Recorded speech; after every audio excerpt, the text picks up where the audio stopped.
Coming up, Iowa City High School erupts in protests over racist posts. And later, conflict ensues over a College of Law faculty evaluation. One of the hottest teams at field hockey suffered a devastating loss. I'll tell you more in sports. All that and more coming up on this Monday morning edition of DITV News. Don't go anywhere. DITV News starts right now.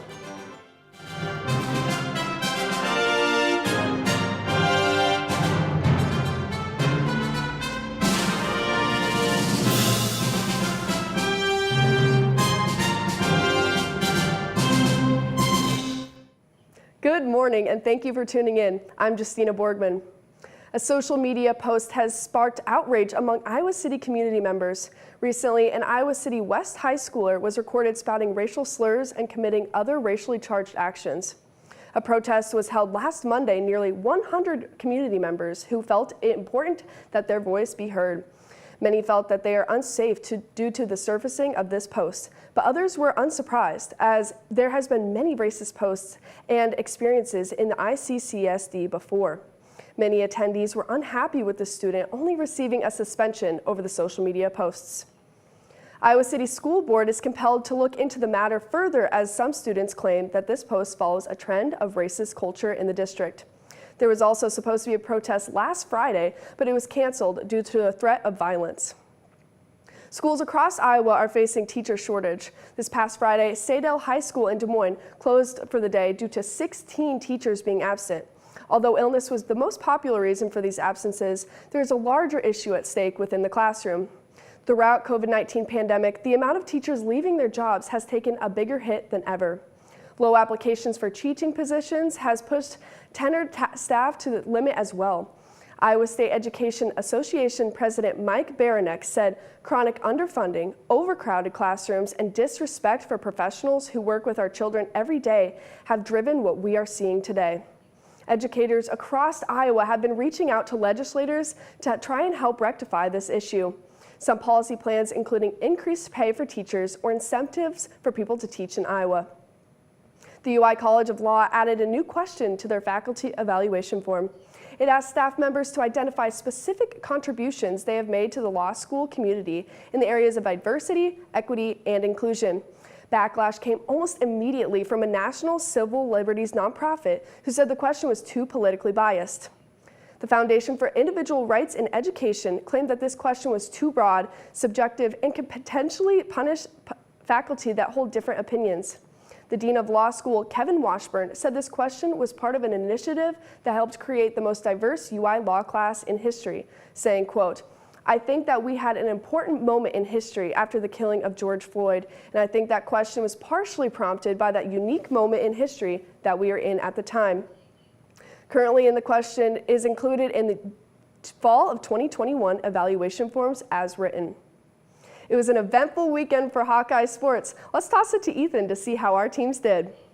Thanks, Justina. The Hawkeyes bring home the Floyd Trophy for the 7th straight year. DITV sports reporter Caitlin Bonnet has a recap of the game.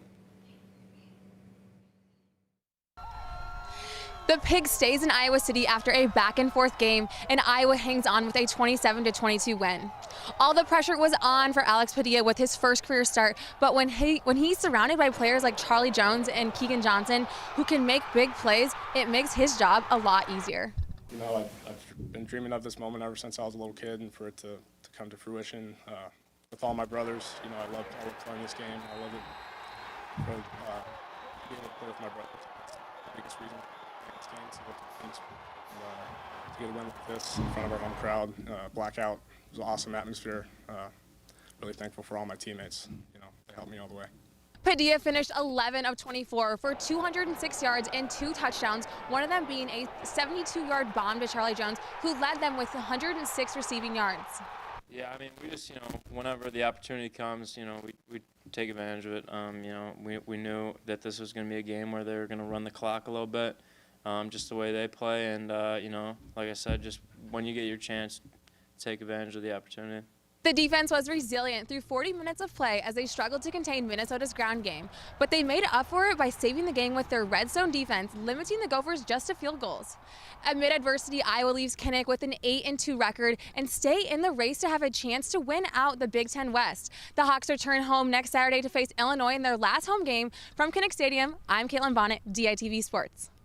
Thanks, Caitlin. And it was a very special night at Extreme Arena this past Saturday. The volleyball team honored their seniors at the last home game of the season. They faced Minnesota and won 3-1, but it was more than just a game for them. It was a way to honor their seniors who gave them so much. Coach Dave Brown said, quote, "They are four of the best, kindest, funniest, goofiest, amazing people I've ever had the privilege to coach or just to know. They mean more to this program than I could ever sum up into this microphone," end quote. And the seniors did not disappoint. Hannah Clayton had 11 kills and no errors, and Courtney Bazaria had 23 kills, making it truly a night to remember. The Hawks have 4 more away games left in the season, starting with Ohio State this Friday. This past Friday night, the Iowa Hawkeyes men's basketball team took on the University of Missouri-Kansas City Kangaroos at the Carver Hawkeye Arena. The Hawks beat the Roos 89-57, but Iowa's offense started off very slow and kept it close going into halftime. We responded really well. We got 2 straight 3-in-a-rows, so the 6 straight stops took it from 4 to 14. Changed the complexion of the game, and I think, they recognized that we had to be better. Although the Hawks were struggling to get going, they bounced back with a 15-0 run early in the second half. This would lead to another 13-4 run that would eventually put the game out of reach for Kansas City. So I thought there was going to be a real challenge for us, and it was. So hopefully we'll learn from it, we'll see our mistakes, and we'll get ready for Tuesday.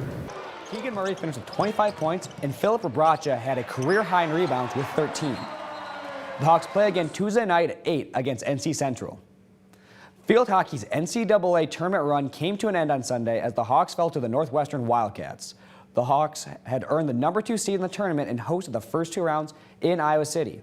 The Hawks hosted American University on Friday, securing their spot in the second round with their win 3-2. The Hawks took on Northwestern in the second round after the Wildcats defeated defending champs North Carolina 2-0. It was a very close game between the teams before Northwestern scored the lone goal with 1 minute remaining in the game. The Wildcats took the win 1-0 to advance to the Final Four in Ann Arbor, Michigan. The loss was a heartbreaker, especially for the graduating seniors, but midfielder Esme Gibson says the team has accomplished so much this season for them to be proud.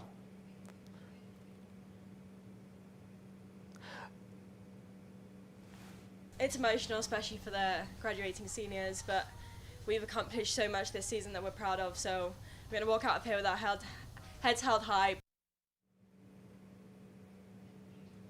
The team should certainly hold their heads high, as their coach in Iowa could not be more proud of all that the team has accomplished this season. Thank you for tuning in to DITV News. Head over to thedailyiowan.com for all of your latest news between Monday and Friday, and tune in tomorrow night at 8:30 for another DITV live show. From DITV News, I'm Justina Borgman. Have a great day.